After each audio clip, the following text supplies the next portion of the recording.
Hi, I'm Josh, and I have cerebral palsy. Maybe you've heard of the term before. It's the most prevalent childhood disability, with every 1 to over 4 out of 1,000 births across the world, according to the Centers for Disease Control.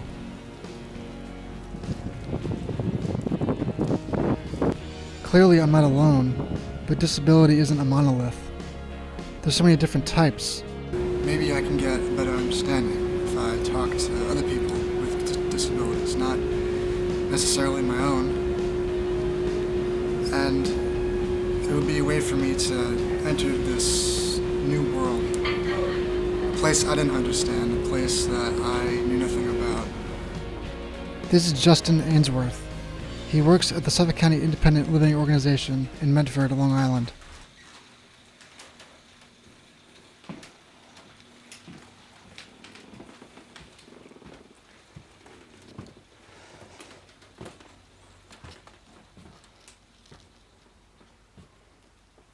So this is your room, and over here you have a bathroom. Bathroom with the rolling shower. Wow. It's very spacious. Luckily, I have family that was in construction. That's how we were able to get all this stuff done.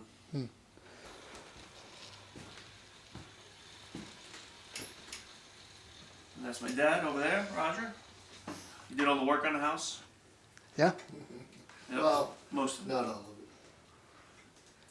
it. So what did you do? We did most of the work in in his bedroom, bathroom, along with his brother, who knows plumbing, who was able to do the plumbing. I'm an electrician, so obviously was able to do the electrical. Unable to use his hands fully, Justin has a stylus for his smartphone that helps him type. It's pretty cool. And I take a stylus and I put it in the universal cuff, and then I can use it for whatever I need to. If I want to go to notes, I can go to my notes and just type whatever I want to, blah, blah, blah, blah, blah, blah, blah. Done, I got my notes done. I can go check my emails. Let's see what's in my emails. Got my emails. Or I can, let's see what we do. Let's go check Facebook. How's it going? Got my Facebook. Oh, look, Barbecues has a special night tonight.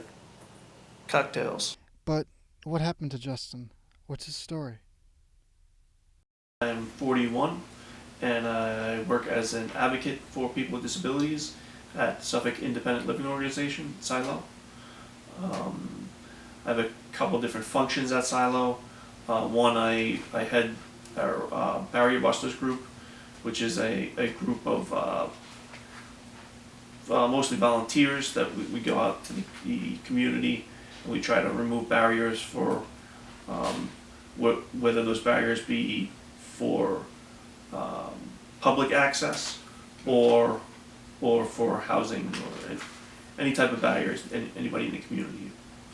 I also met with the CEO of SILO, Joseph Delgado, so I could really get a sense of what an independent living organization does. We have to adhere to the 5 core services that the federal government designed back in the 80s around this concept of independent living. Independent living meaning that someone with a disability should have the opportunity to live out independently out in the community, making their own choices, making their own decisions, setting their own direction. Different from, let's say, the medical model, where the professionals like the doctors, etc., tell you what kind of life to live, where you're going to live, etc.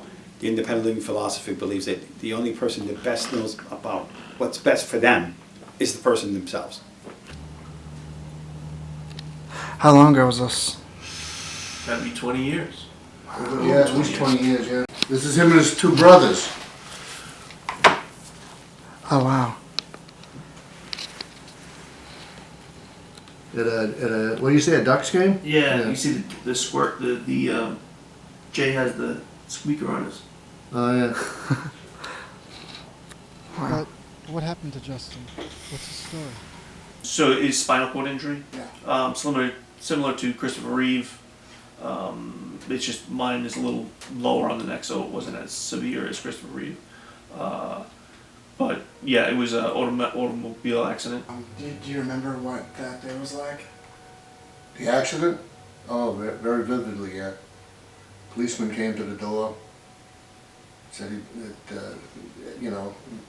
he was my son, and the accident was very close to the area, I don't know. And it was at night, so, Like rolled it Bronco 2, and they had already taken him to Stony Brook, and I went straight there, and was there. and then I didn't have a seatbelt, so I broke my neck. Justin was in the emergency room. He didn't have a scratch on him, not a bruise on him. Look, completely unscathed. So I was in rehab. I was in the hospital for 3 months, and then I was in rehab for another 5 months. Yeah, and then that was in 2001. So And how old were you then? just 23 at the time when it happened. Disability isn't just one type of thing. It's not supposed to look like a certain, Yeah, at right. least in my view. Yep. And Well, people don't think of that at all. They just think of, oh, poor so and so, and my life must be so horrible. And it's like, I got a good life. I have a great family. I have great friends. Mm. Always around. Always have friends around. It's Yeah. Do you feel like it helps? Absolutely. Yeah, absolutely. I mean, I don't know if I'd be able to do it without it. Delgado's passion is what helps out It's, of him it's, as well. it's something that I wake up every morning, I jump out of bed, and I can't wait to do. But there's more to his story too. Education used to treat people with disabilities very differently. I've always known this to a point, but to really hear someone's experience with that was mind-blowing. When I started out as a teacher, teachers in the Rochester School District, we had 8 periods. I was a high school teacher, so we had 8 periods. I taught 5 of those periods, and then the other 3 periods was my lunch, and then I had 2 what they call administrative assignments.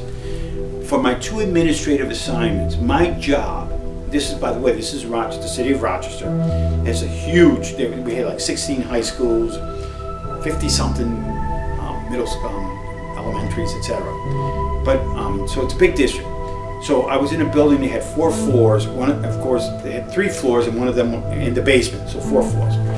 My job was to go down and watch this door in the basement, and I wouldn't let anybody in through that door or anybody out through that door. On the other side of that door were the special education classes. Any kid who had special education back in the 70s and before that, late 70s. We're talking 1979, 1980, okay? In Rochester, was sent to these buildings and put in these specific classes, and there was no mingling of the two. I was not allowed to let regular general population kids go into that area, and I was not allowed to let those kids out of that hallway with the classes that they were in. They also had the cafeteria down there too, like our cafeteria. So the lunch was brought down from the main cafeteria, where the general population was, down to those kids for lunch. They spend it there the whole day. So where are we today? Well, we don't see that anymore. It makes you realize how far we have come, but it also makes you realize that we haven't gone far enough. People just don't understand the needs of a person with a disability that don't have a disability. That's where the disconnect is. What are your thoughts on accessibility? Thoughts on accessibility? Yeah. Is this PG? There's just so much that they can do to make it more accessible that they just don't. There's actual laws that say that you're supposed to do certain things, and they just don't do it. It's insane. I mean, for instance, you have the Mets. They just built a brand new stadium. build a brand new stadium. They have a subway that goes to the stadium. So they renovated the subway to go to the stadium. Built a brand new stadium. How many billions of dollars did that take? But they couldn't put an elevator in. Now, how crazy is that? It's insane to me. So yeah, it's frustrating. Suffice to say, this day was a new experience for the both of us. I never interviewed someone with a disability in their own home before, and I could tell Justin didn't know what to expect either. When did you start seeing like really big improvements from the therapy? I don't know that I don't remember big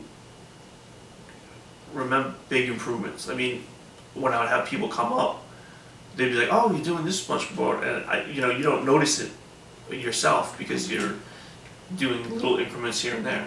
I remember one of the biggest things I remember is being able to reach my arm up to scratch my nose. Oh my God, that was the greatest thing The ever. biggest thing was getting off that ventilator. Well, obviously. Yeah. But that happened pretty quickly. Yeah, I was it did. there for, a couple of weeks, and they were basically I was off it. I mean, because of Stony Brook, they couldn't get him out. Every time they would try, they'd have trouble. Yeah. Because they just that wasn't what they did every day. At Kessler, this is what they do. And they said when he got there, they said, "Oh, we'll have him off the ventilator in a couple of weeks." And they did. However they, he knows better than me, but pretty soon he's breathing on his own, which is huge. Yeah. A lot of these struggles, things are improving overall. And when I spoke with Justin, when I spoke with Mr. Delgado, there is the sense that it is getting better.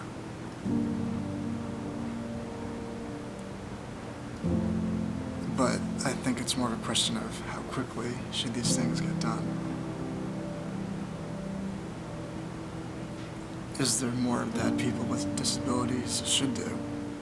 Are they not doing enough? I don't have these answers, I'm just speculating on it, but I think everyone has to get involved and address these problems because anybody can become disabled.